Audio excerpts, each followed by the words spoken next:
आज रमेश का एग्जाम है और उसे पूरा विश्वास है कि वह आज सारे क्वेश्चन करके आएगा और पूरे 100% नंबर लाएगा। वो भी क्यों ना, उसने इतनी मेहनत जो की है। उसको क्वेश्चन पेपर मिलता है और वह उनको पढ़ने लगता है और अब उसे उन सवालों के जवाब चाहिए लिखने के लिए। वह रिकॉल करने की कोशिश करता है लेकिन उसे कुछ भी आंसर याद नहीं आता। वह बहुत परेशान हो जाता है और उसे लगता है कि वह आज कुछ नहीं लिख पाएगा और फेल हो जाएगा। दोस्तों, क्या आपके साथ भी कभी ऐसा हुआ है कि आपने याद तो बहुत किया बट आप एग्जाम के समय सब कुछ भूल गए, या आप किसी विषय को बार बार पढ़ते हैं परंतु आपको वो याद नहीं होता, और अगर याद भी होता है तो आप उसको बहुत जल्दी भूल जाते हैं। आज मैं आपको 5 ऐसे तरीके बताऊंगा जिससे आप चीजें कम से कम भूलेंगे और मैक्सिमम चीजें आपको याद रहेंगी। इससे पहले मैं आपको यह बताना चाहता हूँ कि भूलना कोई बीमारी नहीं है, यह एक वरदान है, क्योंकि इंसान की जिंदगी में कई अच्छी और बुरी यादें होती हैं। अगर वो बुरी यादों को भूल नहीं पाएगा तो वह जिंदगी भर परेशान रहेगा। इसलिए भूलना भी एक अच्छी चीज है, लेकिन आपको यह डिसाइड करना पड़ेगा कि कुछ चीजें आपको याद रखनी पड़ेंगी। पहला तरीका है माइंड पैलेस तकनीक।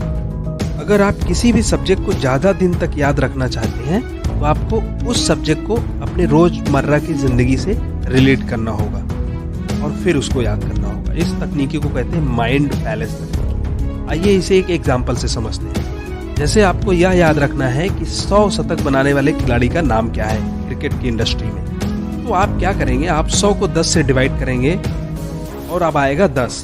तो आप ये देखेंगे कि 10 किस खिलाड़ी के नाम के साथ जुड़ा हुआ है। तो आप देखेंगे कि सचिन के नाम के साथ तेंदुलकर जुड़ा हुआ है, तो आप इस तरह से सचिन तेंदुलकर का नाम रिलेट कर पाएंगे। यह बहुत सिंपल एग्जाम्पल है बट इसी तरह के कई एग्जाम्पल्स हैं जो आपको माइंड पैलेस तकनीकी में मदद करेंगे और आप चीजों को लंबे समय तक याद रख पाएंगे। दूसरा तरीका है फॉर्मूला बेस्ड मॉडल।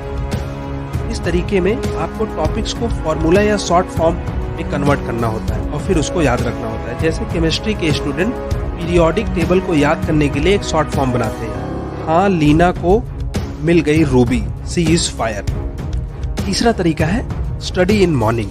रिसर्च से पता चलता है कि जो भी स्टूडेंट सुबह उठकर पढ़ते हैं उन्हें सब्जेक्ट लंबे समय तक याद रहता है। इसका कारण यह है कि सुबह हम जब जल्दी उठते हैं तो उस समय हमारा दिमाग फ्रेश होता है और बॉडी रिलैक्स होती है, दिमाग एकदम खाली रहता है और जो कुछ भी हम पढ़ते हैं वो सीधा हमारे दिमाग में जाता है, क्योंकि इस समय कोई डिस्टर्बेंस नहीं होती और माहौल भी एकदम शांत रहता है।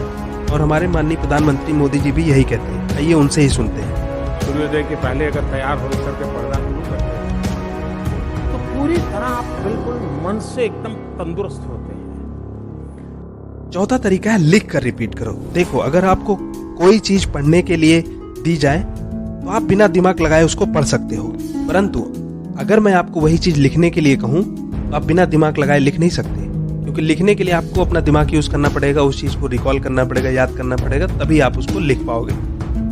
इसका मतलब यह है कि अगर आप किसी चीज को लिख कर समझने की कोशिश करते हो तो आपके दिमाग में ज्यादा देर तक रहता है, क्योंकि उसमें आपका दिमाग यूज होता है। इसलिए आप जो कुछ भी पढ़ते हैं उसको वीकली और मंथली दोहराएं और उसको लिख कर दोहराएं। और अगर आपने उन चीजों को 2-3 बार लिख के दोहरा लिया, मैं गारंटी देता हूं कि आप उनको एटलीस्ट एग्जाम तक तो नहीं ही बोलेंगे।